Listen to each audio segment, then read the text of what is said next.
Assalamualaikum warahmatullahi wabarakatuh. Alhamdulillahi rabbil alamin wa bihi nasta'in wa ala umuri dunya waddin wassalatu wassalamu ala asrafil anbiya'i wal mursalin sayyidina wa maulana Muhammadin amma ba'd. Perkenalkan, nama saya Flavio Muhammad Latoti dari kelas PAIB semester 4 NIM 1908 10 10 70. Pada kesempatan kali ini, saya ditugaskan untuk membuat video tausiah tentang taubat, yang dimana hasil video ini ditujukan untuk memenuhi ujian tengah semester mata kuliah manajemen PAI luar sekolah. Yang terhormat kepada Ibu Mutahharoh MPDI selaku dosen pengampu dan teman-temanku sekalian yang saya banggakan. Sebelumnya, marilah kita panjatkan puja dan puji syukur kita kehadirat Allah Subhanahu wa Ta'ala, yang mana atas rahmat dan nikmatnya kita masih diberikan kesehatan walafiat. Salawat serta salam tetap tercurahkan kepada junjungan kita Nabi Muhammad sallallahu alaihi wasallam. Berbicara tentang taubat. Taubat di dalam Islam itu memiliki arti yang sangat sempit maupun arti yang sangat luas.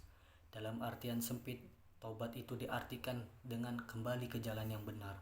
Sedangkan taubat dalam artian sangat luas itu diartikan dengan kembali kepada Allah dengan meninggalkan segala seluruh perbuatan masa lalunya. Orang yang taubat itu dinamakan dengan tabi', sedangkan orang yang selalu bertobat itu dinamakan dengan tawwab. Sebagai seorang kaum muslimin, kita dianjurkan atau diwajibkan atas diri kita itu untuk selalu bertobat atas segala macam dosa yang kita telah lakukan, baik dosa kepada Allah maupun dosa kepada sesama manusia. Ketika kita memiliki dosa kepada Allah, itu artinya kita langsung meminta maafnya itu kepada Allah tanpa adanya perantara dari orang lain. Adapun syarat yang harus dipenuhi untuk bertobat kepada Allah itu ada 3 syarat.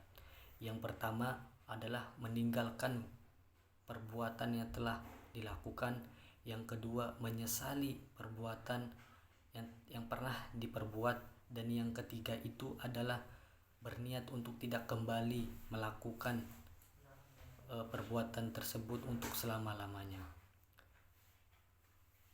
Jika dari ketiga syarat itu ada yang belum dilaksanakan, maka tobat tersebut dikatakan tidak sah atau batal. Adapun ketika kita memiliki dosa kepada manusia, itu artinya kita itu harus meminta maaf langsung kepada manusia itu tersendiri. Allah Subhanahu wa Ta'ala tidak ikut campur atas hakul adami atau masalah sesama manusia.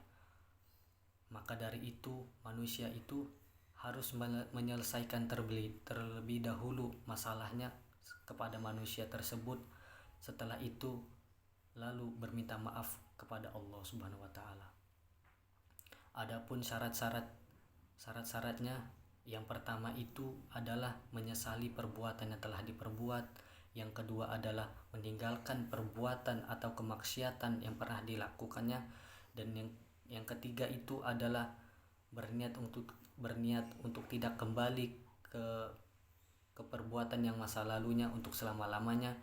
Dan yang keempat itu adalah mendatangi orang yang kita zolimi tersebut lalu kita meminta maaf kepadanya. Sebagaimana Allah Subhanahu wa Ta'ala berfirman dalam surat Al-Maidah ayat 39 yang berbunyi, A'udzubillahi minasyaitonir rajim. Bismillahirrahmanirrahim.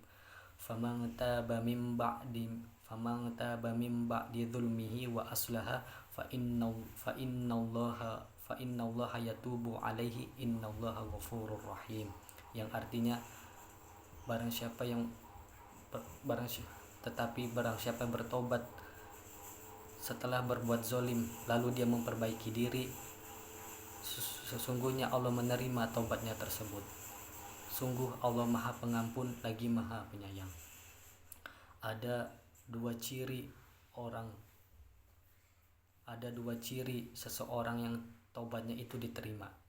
Yang pertama itu adalah orang tersebut itu tidak suka tidak suka dengan segala kemaksiatan atau kesalahan, khususnya itu kepada kemaksiatan atau kesalahan yang pernah dia lakukan dahulu.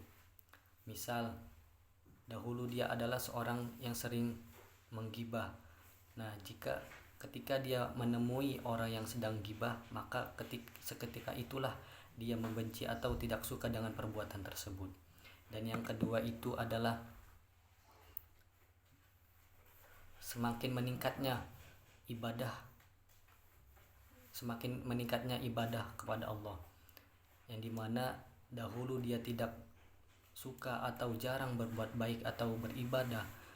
Justru ketika dia itu telah bertaubat, dia semakin bersemangat atau semakin bersungguh-sungguh untuk melakukan kebaikan dan ibadah kepada Allah. Contohnya itu, dahulu dia itu sering nongkrong atau sering berkumpul-kumpul tidak jelas. Setelah dia itu bertaubat, maka dia itu lebih sering ke majelis taklim. Jadi kita sebagai seorang kaum muslimin ini hendaknya bergegas dalam bertaubat, karena kita tidak tahu kapan kita akan mati.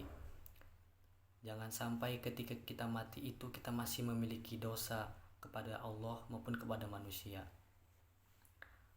Jadi bersungguh-sungguhlah dalam bertaubat dengan taubatan nasuha, supaya ketika kita mati nanti kita dalam keadaan tenang maupun dalam keadaan tidak memiliki beban apapun. Semoga mungkin cukup sekian tausiah dari saya, semoga bermanfaat. Wallahu muwaffiq ila aqwamit thoriq. Wassalamualaikum warahmatullahi wabarakatuh.